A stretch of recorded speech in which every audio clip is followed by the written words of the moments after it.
Vamos a hacer una lectura de un pasaje breve, corto, de los más cortos, del llamado Sermón de la Montaña.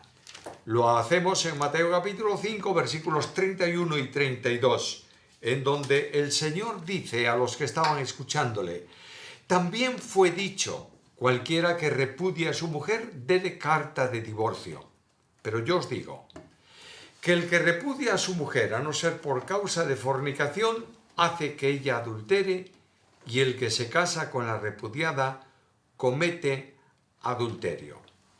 Cristo habló 2 veces en su ministerio del pecado que se puede cometer con lo que se llama divorcio o repudio.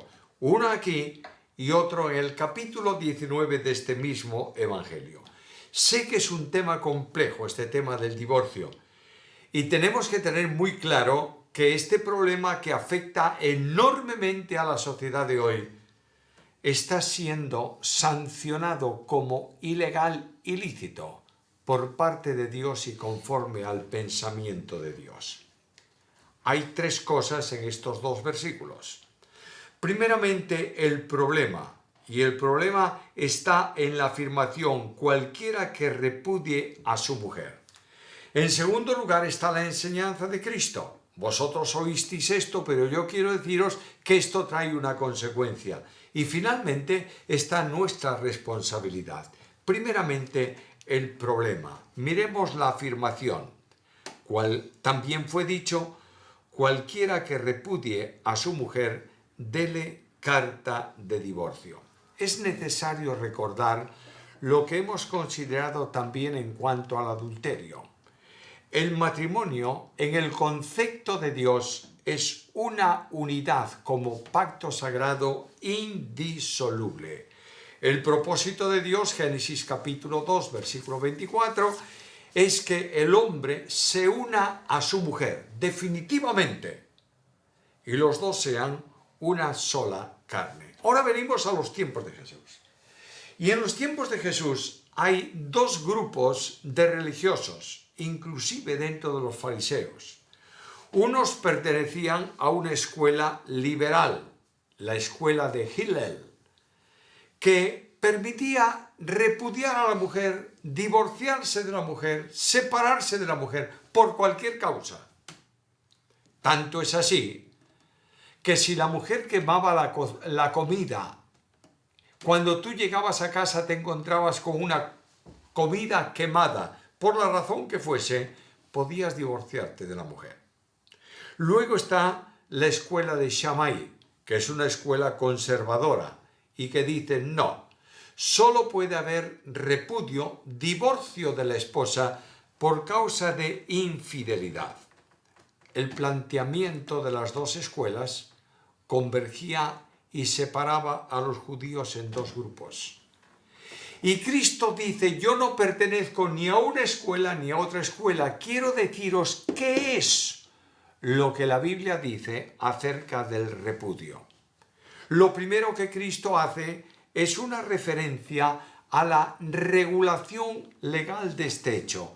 Cualquiera que repudia a su mujer, dele carta de divorcio. ¿Dónde está esto? Deuteronomio capítulo 24, versículos 1 al 4. Leo el pasaje. Cuando alguno tomare mujer y se casare con ella, si no le agradare por haber hallado en ella alguna cosa indecente, traduce nuestra versión, desagradable, traducen otras versiones, le escribirá carta de divorcio, se la entregará en su mano y la despedirá de su casa.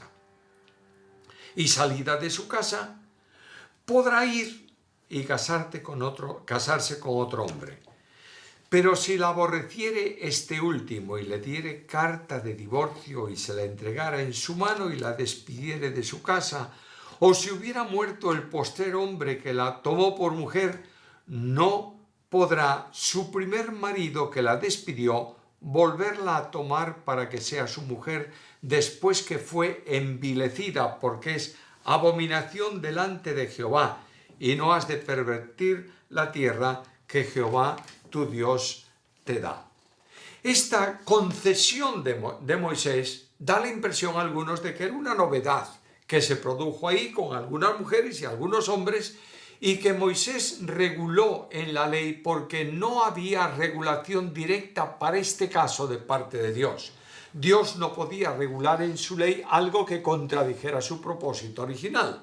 De modo que en la ley Dios no contempla, no considera el divorcio, pero hay un problema con el que Moisés se encuentra de personas que no quieren seguir viviendo con su esposa por razones desagradables y las ponen fuera de casa. Por tanto, si no hay una legislación especial, aquella mujer era una mujer condenada a vivir perpetuamente, o bien sin casarse, o incluso cayendo en algún pecado de adulterio, algún pecado por ese estilo. Pero ya anteriormente a lo que Moisés reguló, ya se había producido ese problema. Mirad un momento Levítico, capítulo 21 y versículo 7.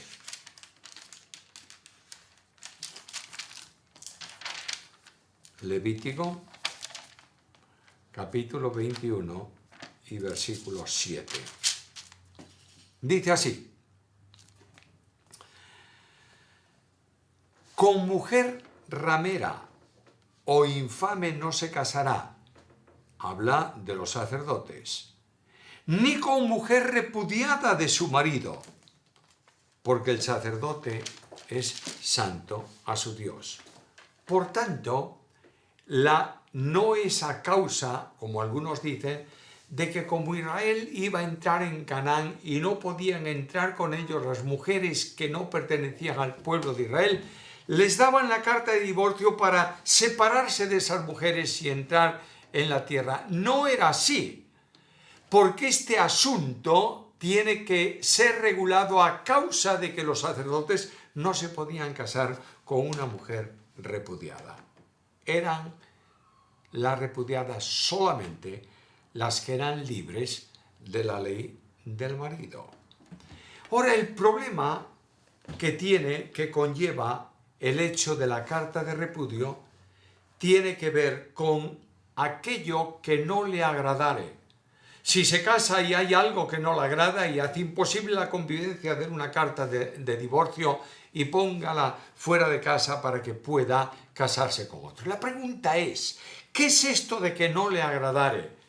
La palabra que se utiliza ahí se usa en algún momento en el Antiguo Testamento para referirse a cosas que eran muy desagradables para el pueblo de Dios. Por ejemplo, habla de que a veces la nación que guerreaba con otra llevaba a los cautivos desnudos de nalgas abajo. Y esto era desagradable y utiliza la misma palabra. No puede referirse al pecado de adulterio.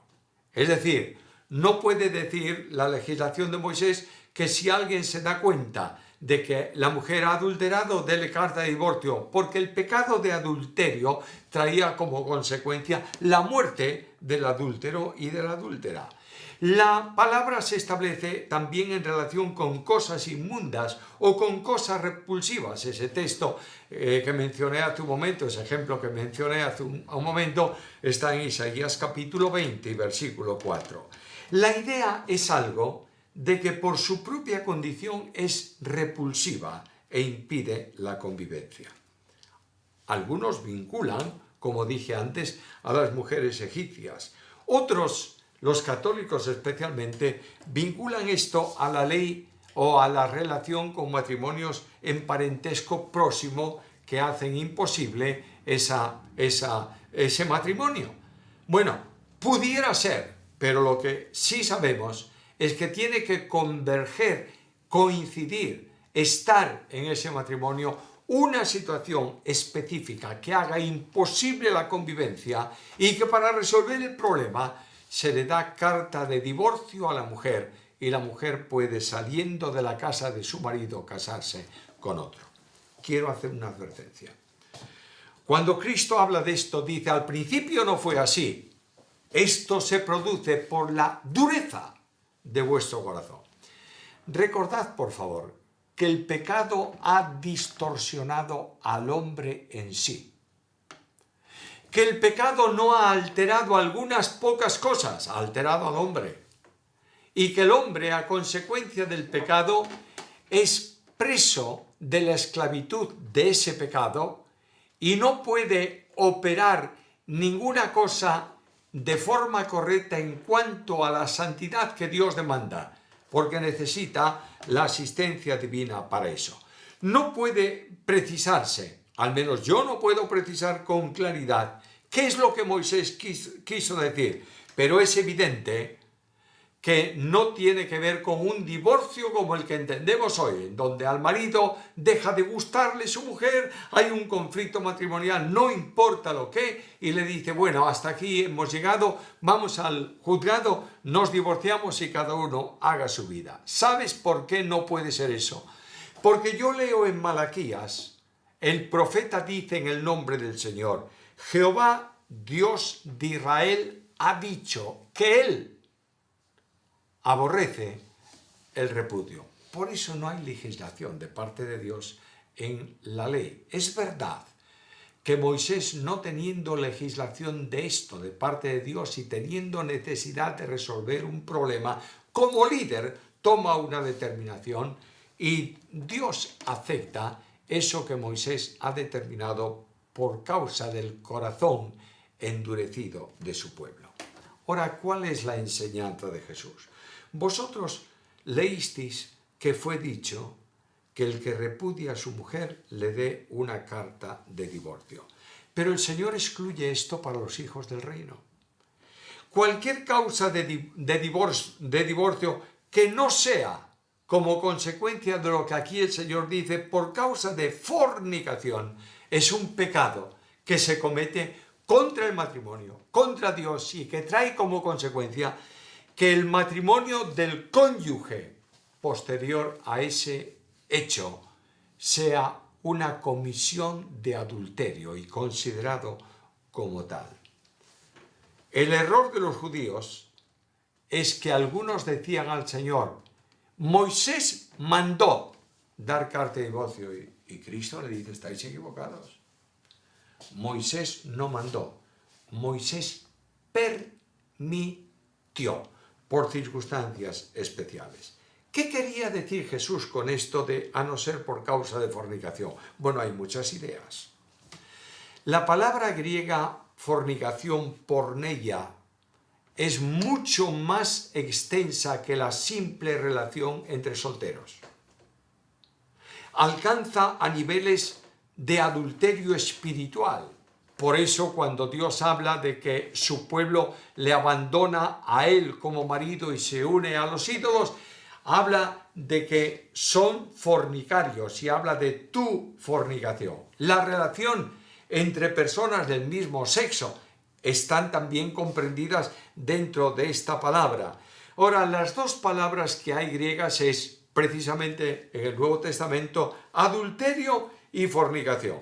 En cualquier caso, hay una relación ilícita que puede incluir el adulterio, como el caso espiritual de Israel, y que se llama fornicación, o por causa de fornicación, como Cristo dice aquí.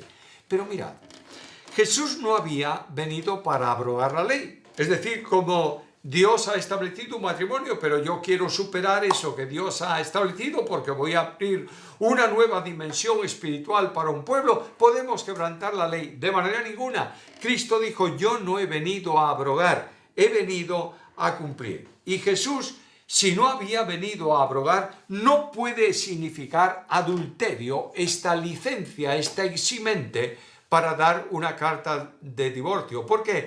Porque la ley establecía, como dije antes, la pena de muerte para la adúltera y para el adúltero. No puede referirse, por tanto, a esta comisión de pecado y tampoco puede referirse a matrimonios en parentesco próximo porque estaban condenados por la ley. Es más, un matrimonio en parentesco próximo traía como consecuencia primero la nulidad de ese matrimonio y segundo, muchas veces, la ejecución de una sentencia contra el que realizaba eso. Por eso, en el caso de aquel hombre que se había unido a la madrastra, a la mujer de su padre, en la iglesia en Corinto, Pablo lo entrega a Satanás para la muerte, para la destrucción de la carne. ¿Por qué? Porque eso es lo que Dios había establecido en caso de ese pecado concretamente en su ley. Jesús era el profeta de quien Moisés había hablado al pueblo, que venía para dar la interpretación que Dios tenía en relación con este asunto que era tan importante en su tiempo y tan importante en el tiempo actual.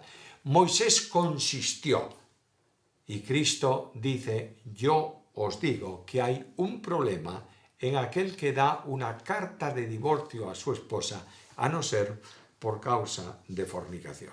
Ahora digo, bueno, esto es Antiguo Testamento. Pero ¿qué dice el Nuevo Testamento?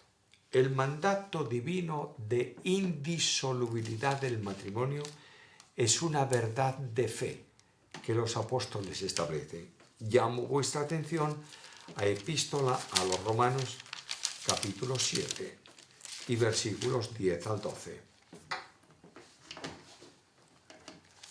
Romanos, capítulo 7, versículos 2 y 3. Porque la mujer casada está sujeta por la ley al marido mientras éste vive. Notad esto, por favor. Una mujer casada, un matrimonio, están sujetos por la ley el uno al otro mientras vive. Pero si el marido muere, ella queda libre de la ley del marido. Así que si en vida del marido, mientras el marido vive, se une a otro varón, será llamada adúltera.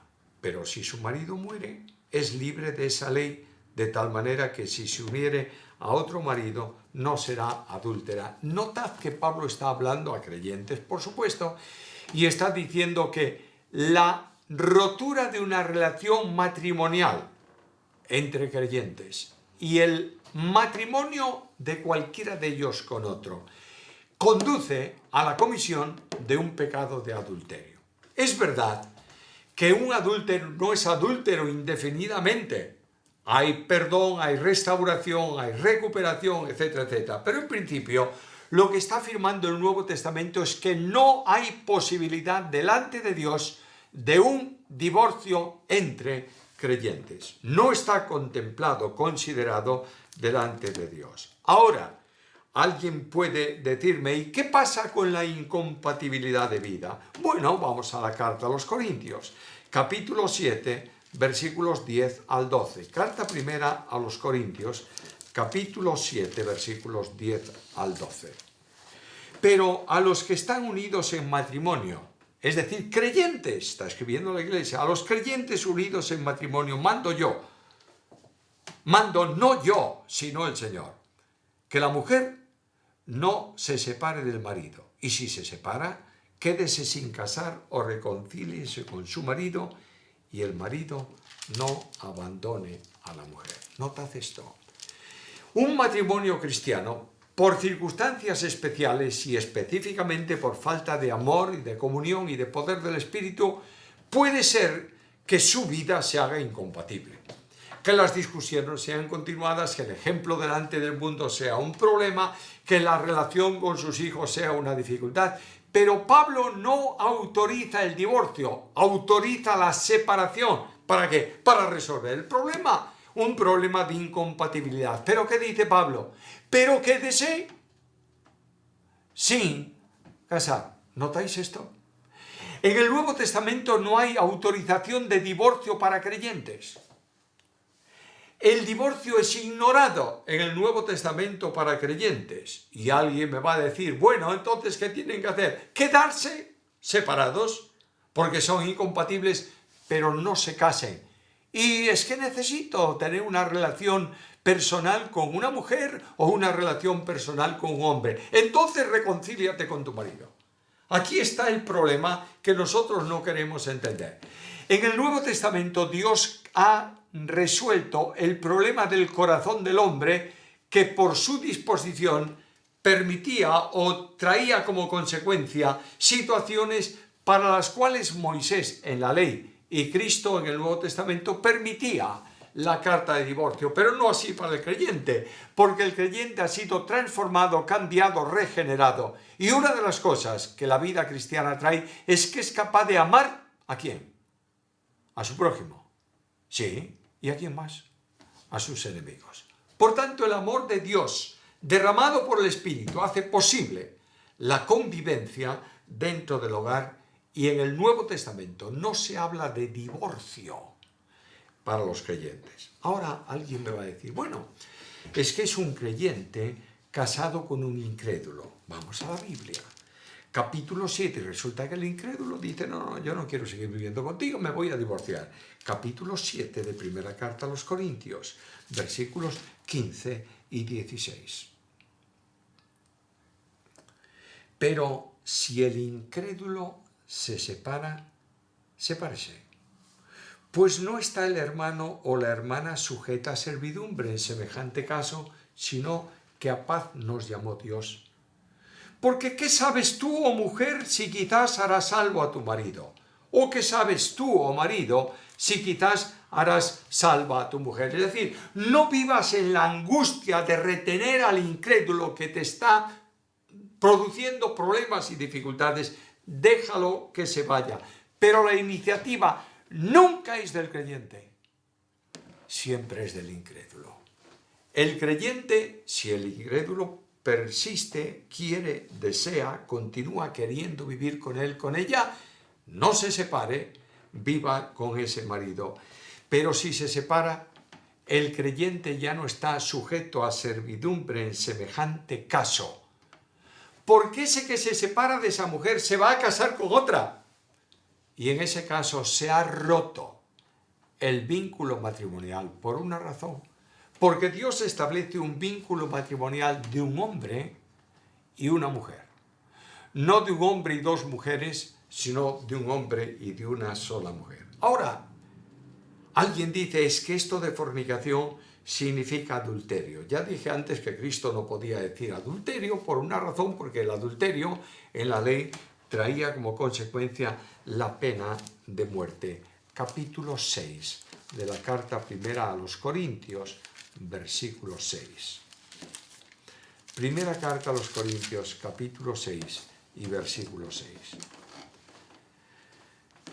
El hermano pleitea con el hermano en juicio delante de los incrédulos. Ahora pasa al versículo 16. ¿O no sabéis que el que se une con una ramera es un cuerpo con ella? Porque dice, los dos serán una sola carne. De manera que hay una persona que abandona a su esposa o a su esposo. Da lo mismo. Es lo mismo por un lado como por el otro. Y de pronto esa persona que abandona a otro se casa, si es un hombre, con una mujer, o si es una mujer se casa con un hombre. Y aquí el Nuevo Testamento, el Nuevo Testamento está hablando de una relación extrema, de una convivencia continuada que genera una unidad matrimonial. Y pone un ejemplo tremendo. Dice, el que se une a una ramera. Unirse a una ramera no es cometer un pecado ocasional con una ramera. Es unirse, vincularse, vivir. La palabra ahí, el verbo unirse, tiene que ver con matrimonio o con convivencia continuada. Es una sola carne con ella. Por tanto, no se trata de una caída puntual, sino de una práctica permanente, de una relación vivencial de un hombre y de una mujer. Y Pablo apela al texto del Génesis que establece el vínculo matrimonial y una nueva relación condicionada por una relación íntima y personal durante un tiempo, la coloca en el caso que aparece en Génesis de una nueva relación matrimonial. Pero hay un principio de autoridad en el matrimonio. El que se une a ella comete adulterio. Y la Biblia enseña que cuando se produce un caso de divorcio de este tipo, porque alguien se va y se separa de su mujer y se casa con otra, el liderazgo de la Iglesia tiene que tomar una determinación en el caso de que consideren que el vínculo matrimonial se ha disuelto. Pero yo quiero llegar a algo concreto, porque ya empezaremos a pensar, bueno, se disuelve, no se disuelve, qué piensan los líderes, qué no piensan los líderes. Quiero deciros con la autoridad de la Biblia, en el nombre de Dios, que Dios aborrece el repudio. Tenemos que predicar que Dios está en contra del divorcio. Y tenemos que anunciar que una persona que ha vivido con su esposa, sobre todo si es un líder en la iglesia y se ha unido a otra, ha quebrantado un solemne pacto delante de Dios. Y una persona que cae en un pecado de adulterio no debe seguir gobernando, conduciendo, dirigiendo la iglesia del Señor. El matrimonio cristiano es una unidad delante de Dios y el marido debe amor sincero a la esposa y el marido tiene que tener capacidad de perdonar porque es la figura visible de la relación de Cristo con la iglesia ante el mundo. El amor mutuo es necesario para vivir a Cristo, que perdonó todos nuestros pecados. No hay pecado más grande delante de Dios que el que cometió Pedro negando a Jesús. Por tanto, no hay ningún tipo de falta que tu esposa puede cometer contigo o tú con tu esposa que no tenga que ser perdonado en el amor de Cristo. Y hay una advertencia solemne. Y la advertencia solemne la encontramos en el libro de Proverbios, capítulo 6, versículos 26 al 33. Leo Proverbios capítulo 6, versículos 26 al 33. Porque a causa de la mujer ramera, el hombre es reducido a un bocado de pan y la mujer caza la preciosa alma del varón. ¿Tomará el hombre fuego en su seno sin que sus vestidos ardan? ¿Andará el hombre sobre brasas sin que sus pies se quemen? Así es el que se llega a la mujer de su prójimo. No quedará impune ninguno que la tocare.